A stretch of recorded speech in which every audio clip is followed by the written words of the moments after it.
அனைவருக்கும் வணக்கம். என் பெயர் ஜனனி. நான் 5ஆம் வகுப்பு படிக்கிறேன். என் பள்ளியின் பெயர் ஊராட்சி ஒன்றிய தொடக்கப்பள்ளி பெருமாண்டி, கும்பகோணம் வட்டம், தஞ்சாவூர் மாவட்டம். பள்ளி கல்வித்துறை எங்களுக்காக வழங்கிய நூலக புத்தகம் வாசிக்கப் போகிறேன். தமிழ்நாடு அரசு பள்ளி கல்வித்துறைக்கு மகிழும் நன்றிகளும்.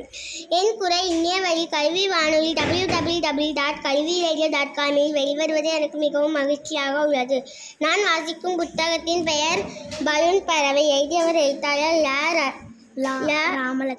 ராமலட்சுமி அவர்கள். குட்டி பாப்பா கை நிறைய பலூன்கள், கலர் பலூன்கள் ஆசையாக ஊதினாள். மஞ்சள் பலூன் ஊதினாள். நாற்காலியில் வைத்தாள். சிகப்பு பலூன் ஊதினாள். நாற்காலியில் வைத்தாள். நீல பலூன் ஊதினாள். நாற்காலியில் வைத்தாள். பச்சை பலூன் ஊதினாள். நாற்காலியில் வைத்தாள். ஆரஞ்சு பலூன் ஊதினாள். நாற்காலியில் வைத்தாள். ஊதா பலூன் ஊதினாள். நாற்காலியில் வைத்தாள். வெள்ளை பலூன் ஊதினாள். நாற்காலியில் வைத்தாள். திரும்பி பார்த்தாள். எதுவுமே இல்லை. பலூன் எங்கே?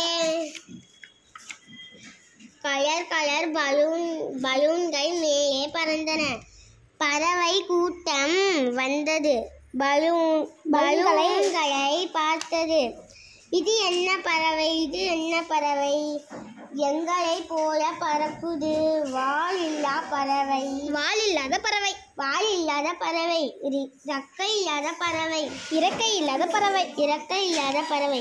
ஐ பாப்பா கை தட்டி சிரித்தாள். புத்தகத்தின் பின்னத்தில் வாசகம். வாசிப்பு இலக்கம். புத்தகம் ஏதோ சிலர் தவிக்கிது. உன்னிடம் வந்து இருக்க துடிக்குது. அறிஞர் பொன்மொழி. புத்தகங்கள் உங்கள் ஆத்மாவின் கண்ணாடி.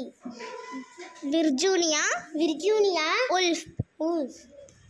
மகிழும் நன்றிகளும்.